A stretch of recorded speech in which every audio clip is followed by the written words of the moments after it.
Good afternoon. Again, I'm Nate Boswell, Assistant Dean for Stanford Continuing Studies. Thank you for joining us today for Discover Stanford for You. We're very excited to have you. We're excited to bring you this event, which is being co-sponsored by Stanford Continuing Studies and by the Stanford's Office of External Relations. To get us started, I'd like to introduce Deborah Satz, Vernon R. and Elizabeth Anderson Dean of the School of Humanities and Sciences at Stanford University, the Marta Sutton Weeks Professor of Ethics and Society, Professor of Philosophy, and by courtesy, Political Science. And welcome, Deborah. Now we're going to turn it over to you. Thank you. Thank you. It's a pleasure to be here. And I want to, on behalf of the university and the School of Humanities and Sciences, I want to welcome everybody to today's webinar. H&S, Humanities and Sciences, we are Stanford's largest school. We have the majority of undergraduate majors, and we are the one school at Stanford that is not organized around a single subject area like engineering or law. We have everything from aardvarks and astrophysics to zebras and zoology. Our students and faculty pursue curiosity-driven research that spans the gamut of human existence. We are the home of the liberal arts at Stanford. And let me just say a bit about why that's important.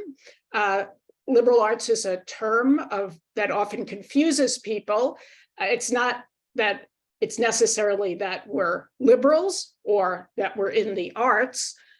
The liberal in liberal arts comes from the idea of a free person, from the Latin liberare, and it's about what does it take to be a free person and a free thinker.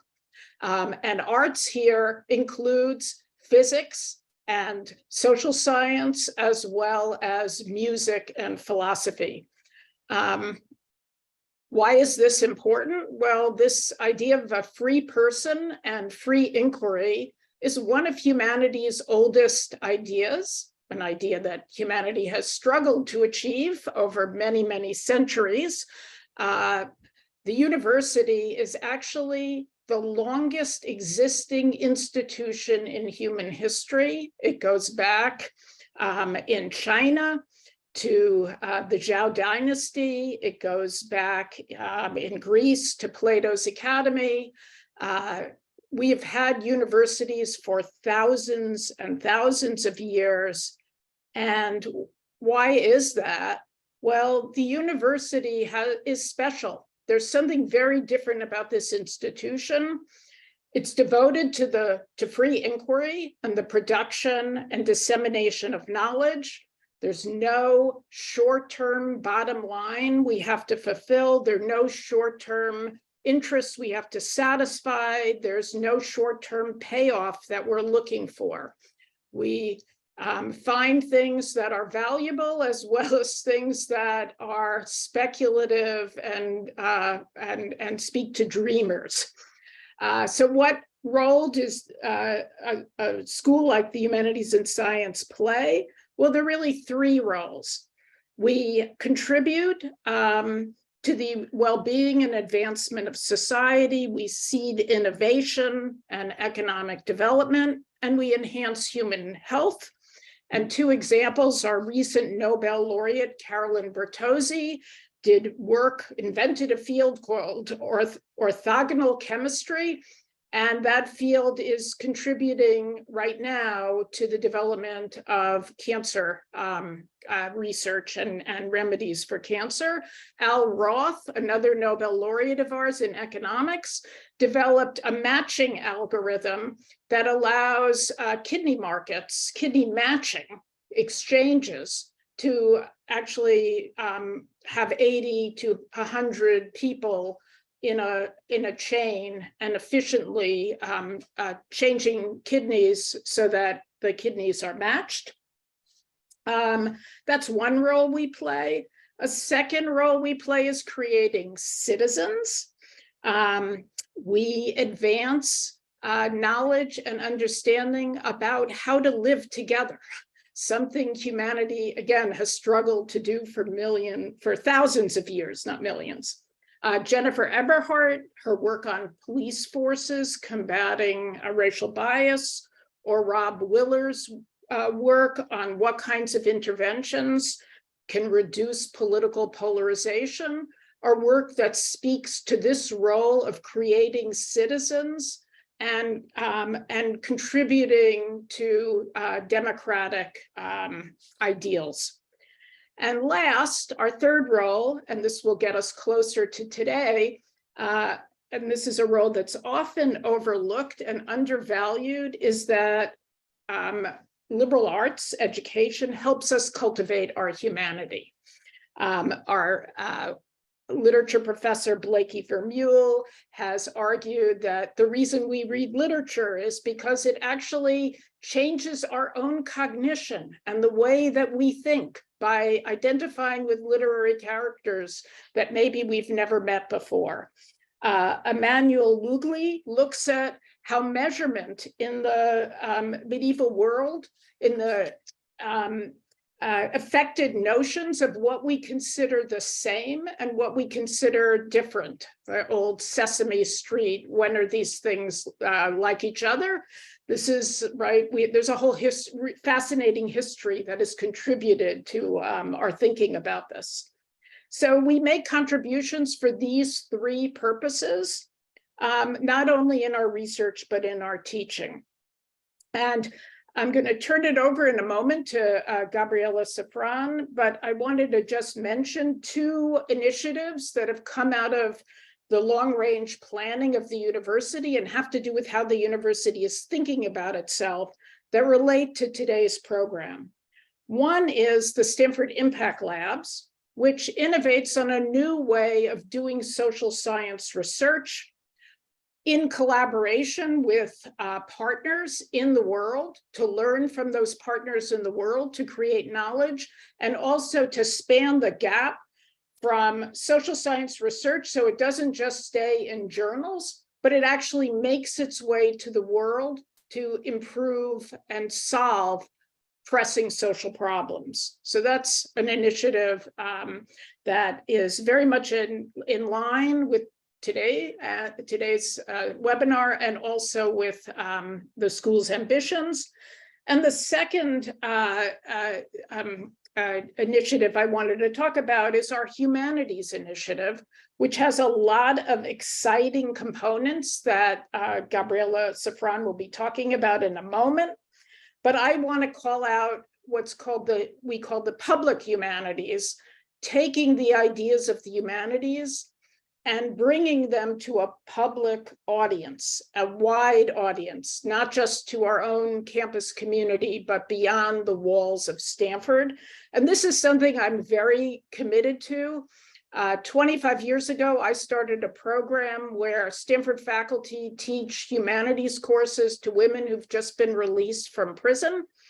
And the things that have struck me over the years of this program's existence is the hunger that these women feel to read Plato and engage with long, enduring questions of who am I and why should I care? And the other thing that has impressed me is how much I have learned from my engagement with the women and how they have gotten me to see classic texts in new ways. And we saw during the pandemic some of the popular hunger for what the humanities have to contribute as people went online to make music or listen to music, to hear art, and to think about what does it mean to be human in this rapidly changing world where ChatGPT can write any paper. Where are we? So now I'm pleased to turn this program over to Gabriela Safran. She's the Eva Chernov-Lilke Professor in Jewish Studies and Senior Associate Dean for the Humanities and Sciences.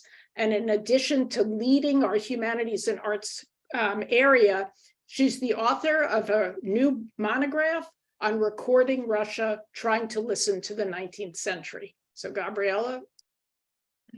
Thank you. Thank you, Deborah. Thank you for mentioning my book on mid-19th century listening. I'm interested in historical communication and how how people in the past and in the present succeed in reaching each other, in hearing each other, or don't succeed in hearing each other. And it's in that context that I'm really excited to tell all of you today about some of the initiatives that we're sponsoring here in the School of Humanities and Sciences at Stanford, initiatives that are about getting more people to hear what scholars in the humanities and the arts have to say, getting more people to participate in creating scholarship, and fostering scholarship that has more to say to a larger audience. So we're really interested in this question of how we can get scholars and everyone else to talk to each other, to listen to each other.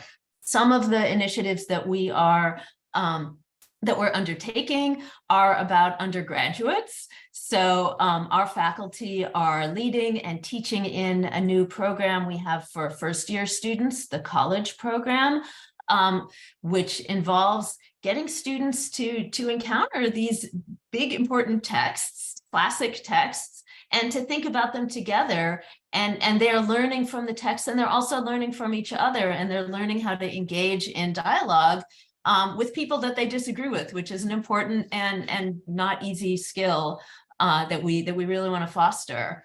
We're also involved in initiatives to create on-ramps to research for our undergraduates. We want our undergraduates to have the opportunity to engage in research themselves, to create new knowledge, not just to be recipients, kind of passive recipients of knowledge, but also to create knowledge themselves. So our students, a lot of our students are taking a class that we're offering over spring break, a kind of short class where they work on encountering archives, encountering things in archives, and asking, what can I learn from these things? How can I create knowledge based on what I see in an archive or in an object that's not in an archive?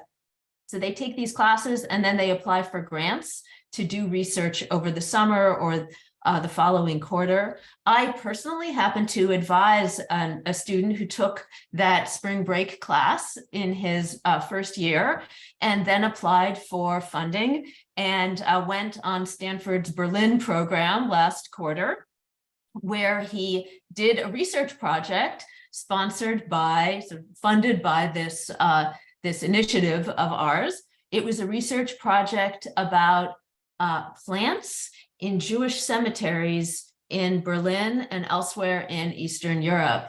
So it was, and looking at those plants in the context of traditional East European Jewish herbalism, right? So how Jews in Eastern Europe used different plants for medicinal purposes.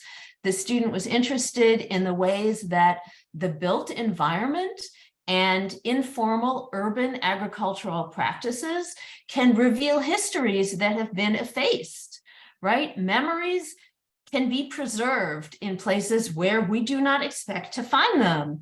I found this project and the paper that the student wrote up to be incredibly kind of creative and to show us something about what humanities can do, and especially what humanities can do at Stanford, where our students and our faculty feel very free to engage in interdisciplinary research and to bring together the insights of humanities disciplines with the insights of other disciplines. In this case, the student himself is a double major in Slavic languages and literatures and geophysics. And his project was bringing together history, architecture, urban studies, and also plant biology. So I think we see the initiatives that we sponsor are about opening up the scholarly conversation in a lot of other ways. And they align with what we see our current faculty and our graduate students want to do. They're very eager to engage in work in public humanities. They want to be in dialogue with publics beyond the academy. And we offer them, one of our initiatives in public humanities is that we offer our faculty and our graduate students the chance to attend workshops on pitching and publishing their articles or podcasts for public media. And we find that our students, our faculty and our students very eagerly take these workshops. We also are sponsoring, or we have initiative to create these public knowledge fellowships for our PhD students, which help them find careers as leaders beyond the academy, as well as inside the academy. Another part of the work that we're doing, another part of our initiatives to have scholarship reach broader audiences, is about nurturing more ambitious research projects by our humanities faculty. Projects that require a whole team of people to complete, that they require different skills and different kinds of funding from traditional humanities research projects. These projects bring together faculty from different disciplines to work collectively and to examine our place in a rapidly changing world. We call these the Humanities Seed Grants. This year, we very recently decided which faculty would receive the Humanities Seed Grants, and we have these incredible projects that we're funding. In a time internationally, we live in a time of rising nationalism, a time of isolationism, but our faculty are kind of pushing against that. And our faculty in their research are instead pointing out everything that we in the world share, that we share across those boundaries between nations. One of the things that we share is the oceans. Right? Ocean worlds make up more than 70% of our planet's surface, and they tie the histories of different nations together. The histories of nations, the histories of empire, the histories of global capital, histories of migration. All of those things are kind of come into view when you look at oceans. We're living also in a time of rising sea levels and heating ocean basins. And it's in this context that we see our humanities faculty are really eager to think about oceans and to think, they say, with the maritime across different disciplines, across historical periods, geographical regions. So 2 of our humanities seed grants this year are about ocean studies, what they call the blue humanities. And they bring together faculty in anthropology, art history, English, history, theater and performance studies, and our new Door School for Sustainability. These faculty are working together to understand the oceans socially, ecologically, culturally, and historically. I find these projects incredibly creative and boundary crossing. These thinkers and these projects show off what humanities thinking can do and what we at Stanford have to foster and encourage. These people are part of our process of making scholarship accessible to the public and designing scholarship that's interesting to the public as part of fostering more dialogue. Okay, so now we are going to hear from a researcher who got one of these humanities seed grants a few years ago, Yoshiko Matsumoto, in East Asian languages and cultures.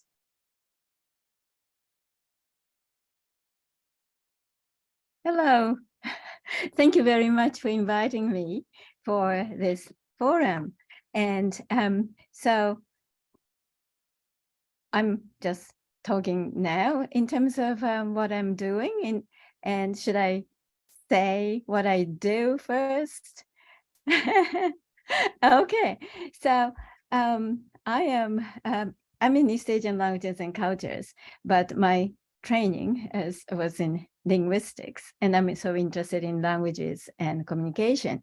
And so I have been interested in how languages are structured and used by a variety of speakers as part of human experience, rather than the language is something that independently exists in the air and that we have to figure out, but it's based on human experience.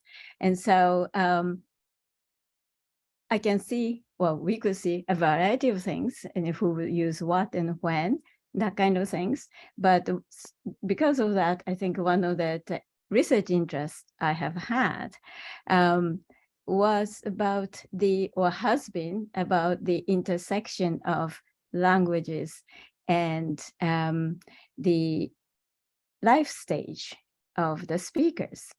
And first I started looking at the younger people, and because they're supposed to be very innovative in language use. However, I grow older. Well, I didn't do my research when I was a teenager, but I grow older, and then you listen to middle-aged, middle-class mothers' language because it's a life stage.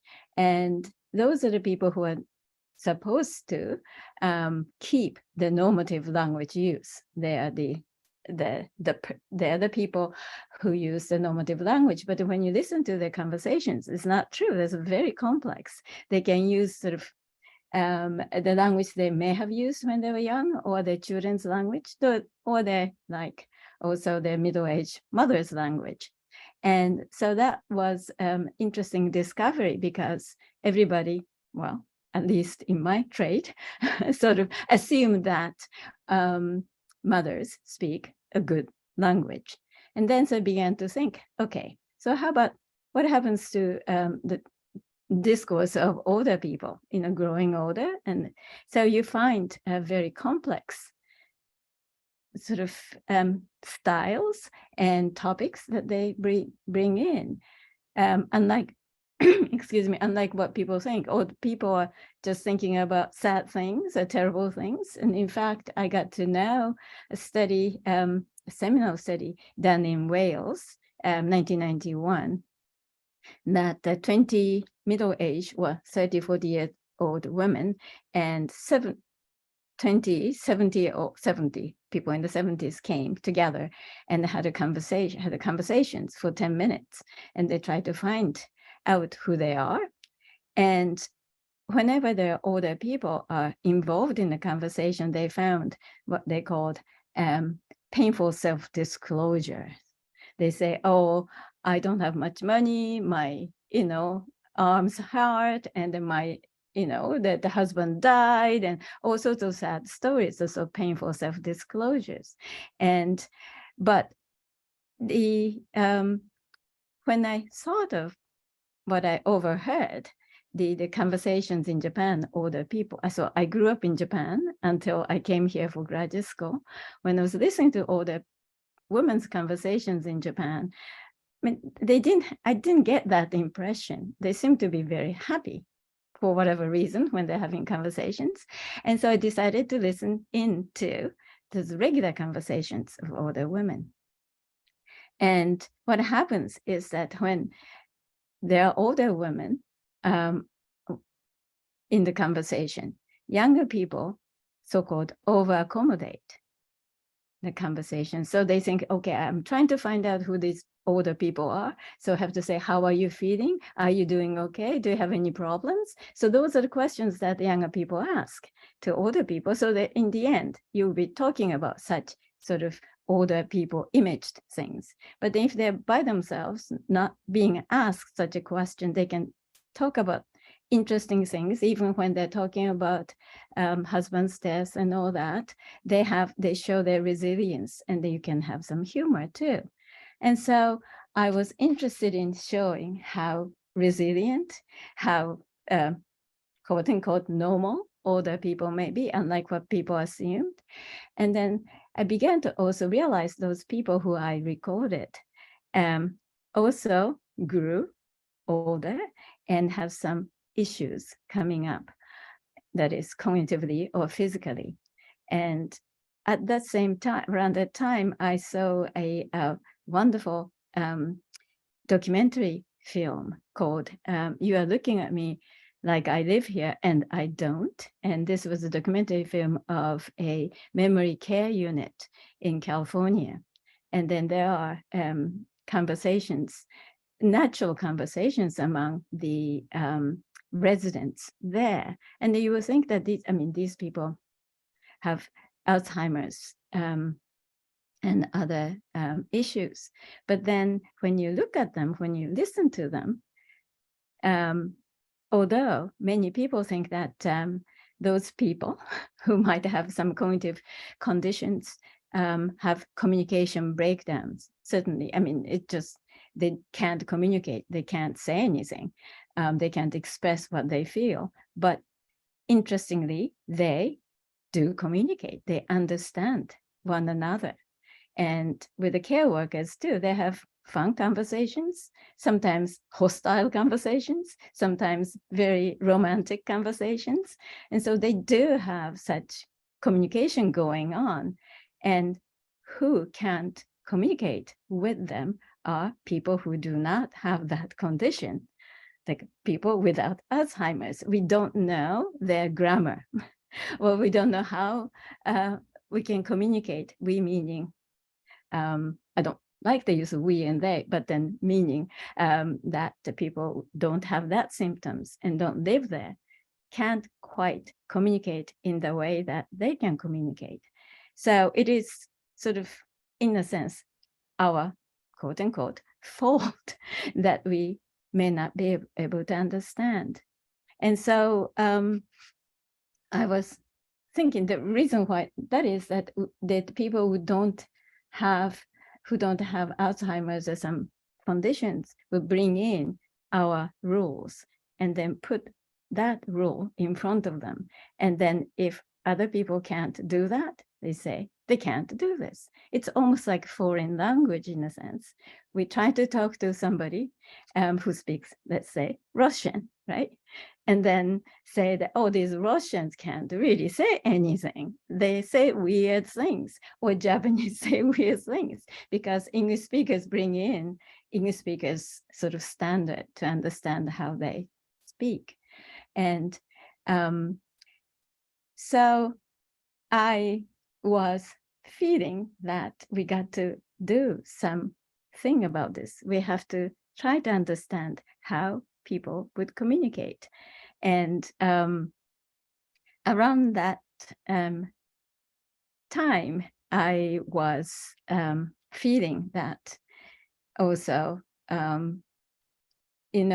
have been in this university kind of academic field, and I felt the urge of doing something useful. We ought to do something useful in the society. And it's not that I did not want to, but in a sense, I did not know how to bring myself into the world, because we live in this kind of academic world. And at that time, so that going to talking about the grant that the school gave us at that time, it is according to this, under this Changing Human Experience initiative, there was the Cultivating Humanities grant. Now it's called Humanities Seed Grants, I believe. And I was lucky to receive that grant. I think one of the 8 projects that were awarded at that time. And so that's how I started doing my current project. Yeah, so tell us about your current project. Tell us about it's such a fascinating project that you're doing. Well, thank you. Well, it's fascinating. I mean, to me and to everybody too, I hope. And so I thought that it is important to highlight the importance of the significance of human interaction from humanities' point of view, or anything, especially around that time. Well, the reason why I said especially around that time is that I was fortunate to receive this grant, but it was unfortunate that it was March 2020. And as probably everybody remembers what happened in March 2020, because of the pandemic, one of the aspects of the things I wanted to do in this grant that is called Sharing Conversations, a core human experience across life, I wanted to highlight how important it is to have conversations among ourselves, and with also conversations in people in the university and people in the community.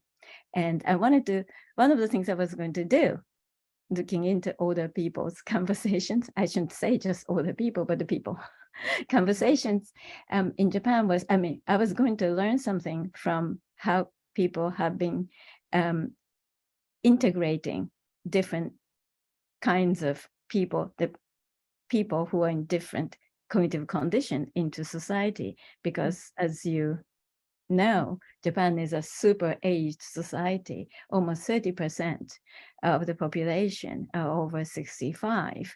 And as people get older, they, or we, have all sorts of issues. I mean, we want to be just completely healthy and completely like as we were in our 30s or so, but that seems to not to happen for whatever reason. And so they've been doing all sorts of things and interesting things. They had the restaurants in which people were having Alzheimer's and a variety of things. I wanted to go see them, but then because of the pandemic, I couldn't go. So I thought of something we can do here. And what I came up is this, as it was written in the advertisement for today's talk, is there's a Haiku project. And Haiku project is, Haiku is, some of you, and you know what it is, old traditional Japanese poetry form, which has 5-7-5 syllables. It's very simple, but it's been around for a long time, centuries, and still has popularity. Amazingly, these days it seems to become more popular again. But so in a sense, it's a poetry, but then it's very short, and so it's very simple, and based on seasonal expressions. So we, California, we may not have many seasons, but we see some trees and flowers and whatnot. And so it's available all the time for us. So I thought at this time of pandemic, since lots of people are feeling isolated, especially older people, and then older people with possibly more cognitive issues might be more isolated because of the communication paths were taken away. So if we could put people together on Zoom and try to do some little activity using words that would help everybody, young and old, anybody, and then enjoy conversation. And that's how I came up with this project. And so we asked older people to join, and younger people, mostly Stanford students, as we have access to them, together. And interesting thing is that this format put everybody as the position of being individuals. That is to say, and also in an equal footing. Older people may not have known what haiku may be. Younger people have taken one class, probably in elementary school, but then that's about it. It's new to many Americans, and not that the Japanese do this all the time. And then students are trained to produce very logically continuous sentences. And so in that sense, they may be cognitively superior in a way, but then haiku does not encourage that. It has to be poetic, right? It's just, if you say, I went out and this and that, this is not going to be interesting. So it has to have poetic. Yes. Yes. How I'm trying to imagine, I'm trying to understand how these haiku-based conversations between these older people with cognitive, who are experiencing cognitive decline, and these Stanford undergraduates, how did these conversations work? Did they make a haiku together? Did they each make a haiku? How did it work? Okay, so the first, the undergraduate will explain what the haiku is, and then each individually makes their own haiku based on the photographs or pictures that they brought in. So they have everybody has emotional attachment, or they like that.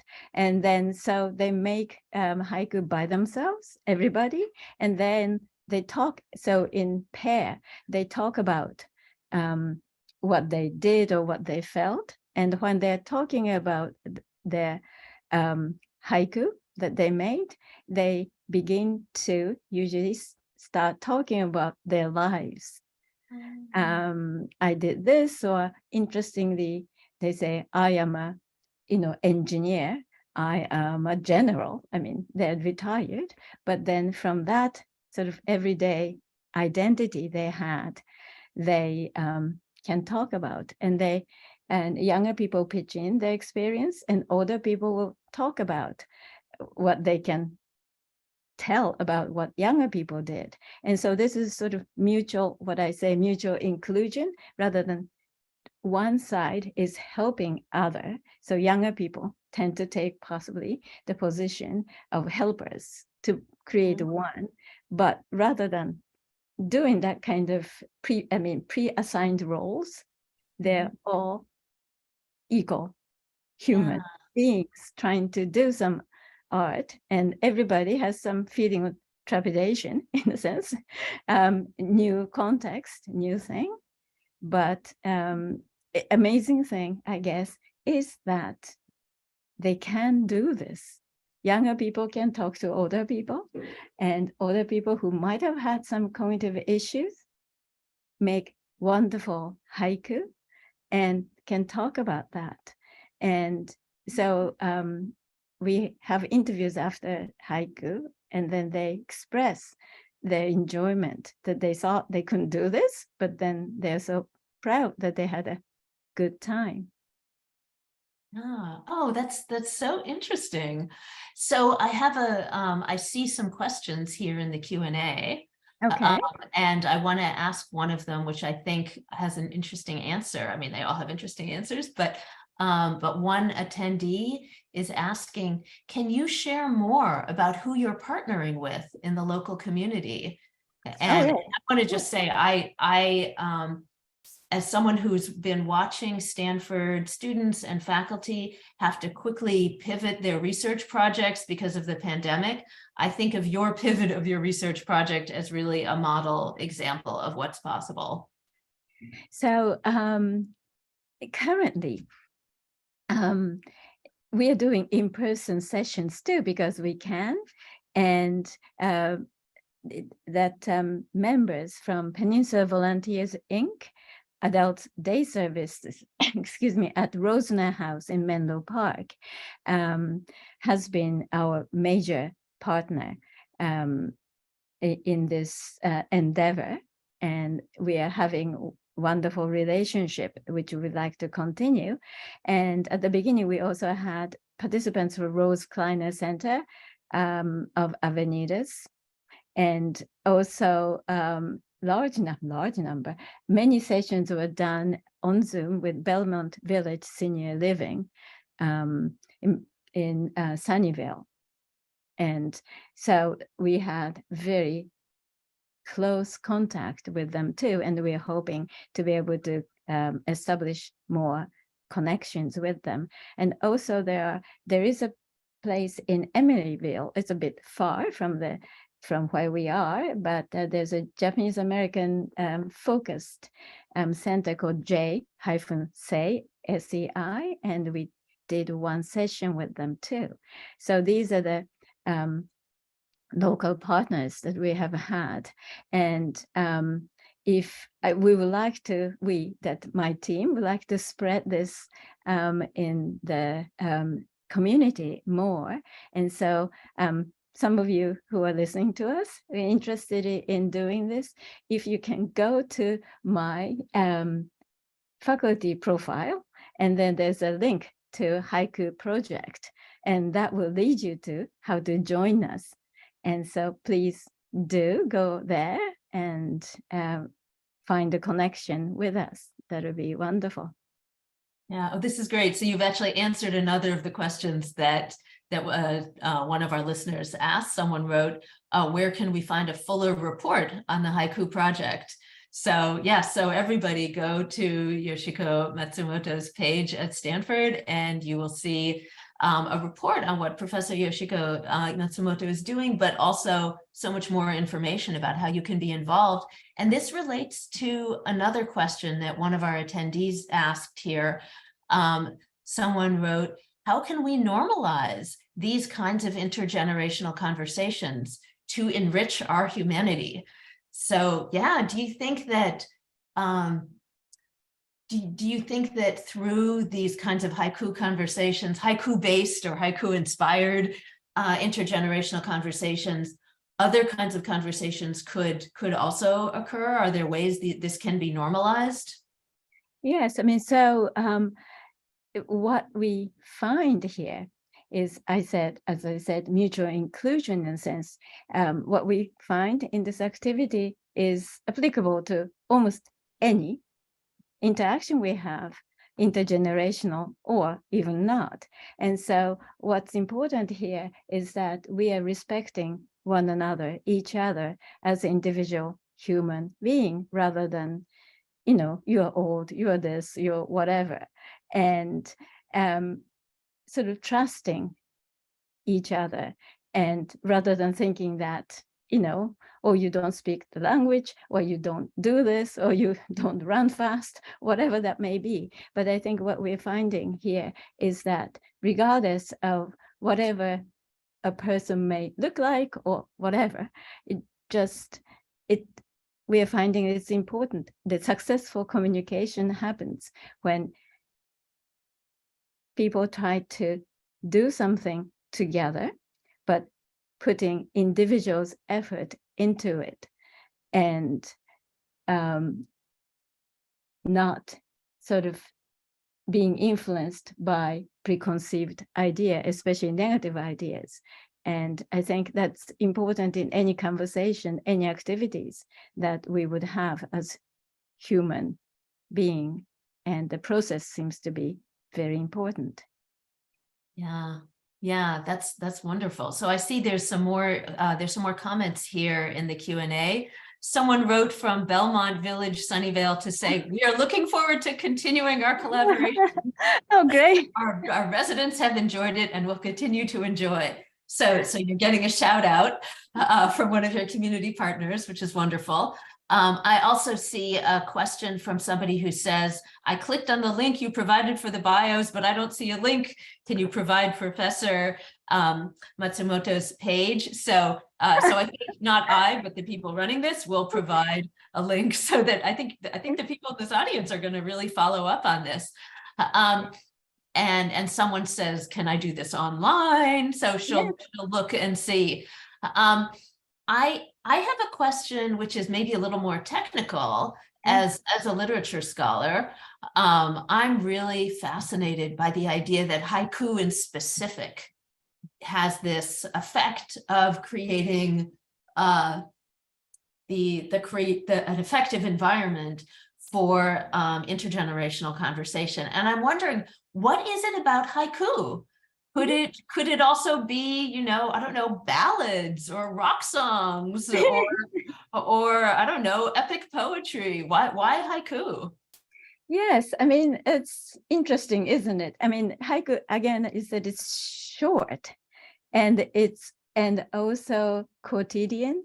I mean, in a sense, everyday thing you can say. And so I heard one of my colleagues outside of Stanford just told me that there was a journalist saying that it's an American journalist, decided to make haiku every day because that brings you some calm to yourself, because you would observe nature. Mm-hmm. And summer or spring or whatever. It's a small thing is okay. Somebody's picking up a little leaf or anything small that you can find in daily life. And then you try to describe what sort of affected you in that way, I mean, emotionally or whatever. And you can do this anywhere, And you don't have to have big words. You don't have to have all these wonderful sentences. And then, but you can sort of get into your deeper emotion or yourself using very simple words and sharing that with other people. It's not very, it's personal, but it's not very emotionally charged in terms of words because it's just simple words. But then just soft, warm feeling is there. And so you get to know people through what you've done in just 575.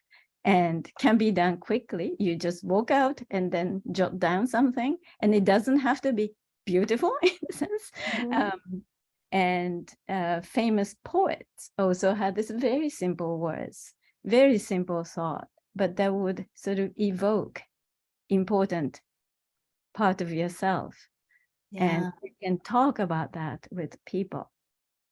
Yeah. Oh, that's so interesting. So your answer is both formal and thematic, right? Formally, there's something about the short form and the simple vocabulary that makes this poetic form really appropriate and useful for your purposes. And then thematically, because it's so everyday and it's about emotion, that makes it really different from ballads or epic poetry, That's the right. Odyssey. It doesn't have to be epic. It can be just. That's wonderful. That's so we have some more comments. You're also getting a shout out from the Haiku Poets of Northern California, associated with the Haiku Society of America. Someone is going to connect this or sort of let them know about your project. So we have some really interesting questions that are about the haiku forms in specific. One person is asking if she could hear any of the haikus that your participants created. And then someone else is asking, are there differences between haikus made by young people and old people? So yeah, can you tell us more? Yes, I mean, we started this study recently, so we have many more things to do. But if you could get into the web page that we just started making it, so it's not complete yet. We haven't done many things there, but then there are a few haikus that are there. But then in case somebody might ask, I took some down. So one of them is, I welcome the fall. I have to wear glasses. Sorry. I welcome the fall, leaves shining in brightest hues. They greet me with joy. So that's one of the haikus that are made, looking at autumn leaves and forest. And is it made by an older participant, a student? Yeah. Older participants are very emotive poetry too, and younger ones too, of course. But another one about this spring scenery, beautiful springtime, new growth and beginnings, hope, joy, and more to come. Yes, so these are the things that are done in like 5-10 minutes. And so I think that the participants could spend longer time or more, but this gives a chance for people to start up a conversation. And then it's interesting to see if there are any differences between older people's haikus and younger participants' haiku. There may be some feeling that I have, but I haven't really analyzed them yet. And so, yes, that's one of the things that we should look into. And then when we have more and more, then we can do that. And then students are very wonderful too. It's just they enjoy conversations with other people because although they came in very worried about this occasion, and it's amazing how Stanford students who are working with me also have been putting so much effort and then learning how we communicate. And all these things are done really in a group. And I really feel that this sharing conversation is just really growing from small pair to bigger and bigger circle. Yeah, oh, that's marvelous. Yeah, let me say that in case you haven't been looking at the chat, audience, let me tell you that we have posted in the chat a link to the Sharing Conversations project. So that's where you can find out more about the project and how you can become involved with it. And we're also about to post a link to these seed grants, these humanities seed grants that that are part of our initiative, right? That are part of our Cultivating Humanities work, where we're trying to create or sponsor, foster, nurture more projects of this kind. So I urge you to learn more about Yoshiko's project and also learn more about all the other really fascinating projects we have here at Stanford. There's all kinds of additional questions that we have in the chat, and there won't be time for all of them. But there's one that I really resonated with, which was a kind of larger pedagogical question. What are the learning goals? What do the students get out of this? What do they learn? Do they appreciate their elders more after this experience? Do they learn intellectual? So that's kind of an interpersonal question. Do they also learn more things kind of academically, intellectually? What's the effect of this project on the students who are involved? I would like to say all of the above.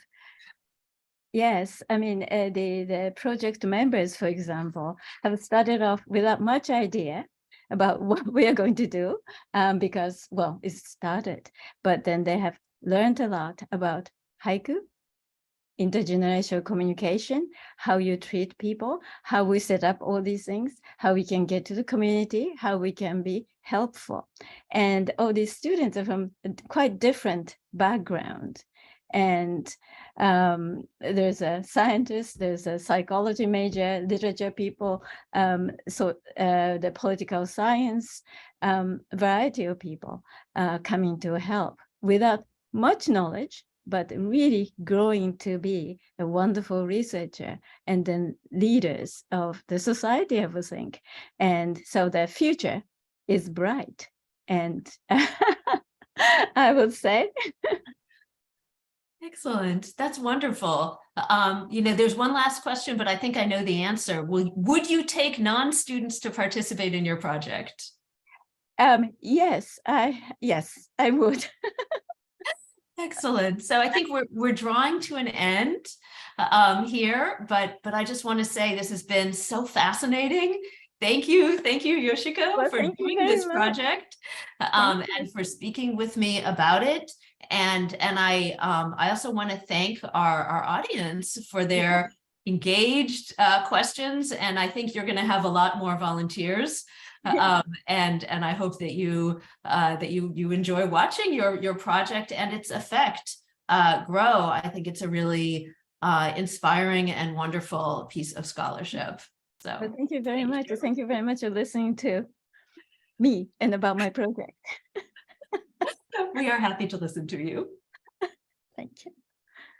Good afternoon, everyone. My name is Priyanka Goyal Chandrasekhar. I'm class of 2007, and I take immense pride in being a part of Stanford's ongoing learning community, and I'm pleased to share some closing reflections after this amazing webinar. I have stayed involved and stayed close, and I mean it quite literally. I grew up only 10 minutes away from campus, and I never left. It is such an asset to live near a university, but even more of an advantage to be in the lap of such an innovative and transformative school. We are so lucky to call the Bay Area our university's home. We are sitting on a bedrock of innovative brilliance and immense natural beauty, with trailblazing, strong, and courageous Stanford community members like all of you leading the charge. My relationship with Stanford comes through many touch points, many of which are through my volunteer work here at the school. I have had the honor of serving on the Humanities and Sciences Council for the past 8 years, which is led by our very own amazing Dean Deborah Satz. I also serve on the undergraduate cabinet. Lastly, I was invited to serve on President Mark Tessier-Levine's Ethics, Society, and Technology Task Force. As new technologies have become increasingly powerful and disruptive, Stanford recognizes that it has an opportunity as well as a responsibility to leverage our research and education efforts to help ensure that these technologies are used thoughtfully and responsibly. Reflecting on today's chat, I find it so important that students interact with senior citizens. We really don't get enough young people talking with elders. I believe we must break down that barrier and foster those discussions between elders and young people, as we can learn so much from those who have come before us. We must encourage students to challenge themselves by sometimes having those difficult conversations and taking that extra step to develop a level of comfort in speaking to those who might be from a different generation or even from a different era. You know, people don't often think of research when they think about the humanities, but as you can see from today's discussion, it's happening and it's very meaningful and very impactful in our communities. There are so many ways in which our work here at Stanford engages with an external audience and truly makes a difference.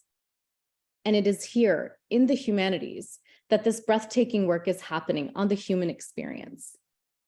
We have an obligation to not only create that knowledge, but also to disseminate it. And one way we disseminate knowledge is through impactful events like today. Speaking of obligations, I do believe our responsibilities extend beyond our campus borders. We, as global citizens, always have the opportunity to make our own choices, how to spend our time, who to spend our time with. However, the more important question that we must ask ourselves is, how can we stay connected to one another in a meaningful way? What does it mean to be here? And what do we want from our lives? What does it mean to be a global citizen? To encourage students to think critically about some of these questions, it's really important. As Gabriella mentioned this earlier in today's webinar, Stanford has done phenomenal work with the creation of the first-year civic, liberal, and global education requirement for all freshmen, also known as college. This newly restructured undergraduate requirement program encourages students to think critically across disciplines, reflect on their values, and consider how their education can lead them to purposeful lives. It encourages students to develop the skills that empower and enable all of us to live and be together in our own communities, in a diverse nation, and in a globally connected society. Vibrant social networks are incredibly important to the fabric of our Stanford community, and prioritizing a sense of belonging has never been more important as we emerge from these last few years of social isolation that has been felt by both the young and elderly alike. When I was a student at Stanford, I was an ASSU senator and chair of student life, housing, and education. My heart still beats so hard to continually improve all aspects of the student experience on campus. And the initiative that ResX has executed so beautifully in the form of residential neighborhoods really highlights just how Stanford puts our students and community first. These neighborhoods have been designed so that throughout their time on campus, each student has a home base where they can stay with their friends and create budding communities whose connections go beyond living together for just 1 year. I remember as a student here myself, wishing for continuity in my friendships that extended beyond the name of the dorm that I lived in. Creating a sense of belonging and fortifying those social relationships will only continue to help strengthen the bonds we have in our communities. In closing, I want to share that one thing that I've always loved about Stanford, its focus and commitment on having an impact beyond academia and beyond the walls of Stanford. And as Dean Satz mentioned in her opening remarks today, our institution doesn't have to think short-term. We can really think long-term with long-range vision. That's why I believe this current moment is so exciting. It's an exciting time to engage with our university and higher education in general. To quote our beloved Provost Persis Drell, as she said in her commencement address in 2022 at Stanford's 131st commencement ceremony, quote, Great research universities are resilient and purposeful, educating future leaders and advancing knowledge. They are a source of light and hope in the world, even in the most troubled times. That resilience has propelled Stanford to its current preeminence as a purposeful university, the university of high degree, conceived by the founders, dedicated to fostering an education, research, and creativity for the benefit of humanity, end quote. I want to thank our speakers today, and I want to thank you, each and every one of you, for participating in our event. I invite each of you to stay involved with Stanford through lifelong learning, arts, athletics, and open space. It could be something as simple as attending a football game or taking a stroll through our beautiful campus to feel the energy of our community and university. Please stay engaged and please stay close. We would love to know your thoughts on today's event when you get our survey. And also, please feel free to reach out to Stanford University through community.stanford.edu. We look forward to connecting further as we all work towards a better future. Be well, and thank you.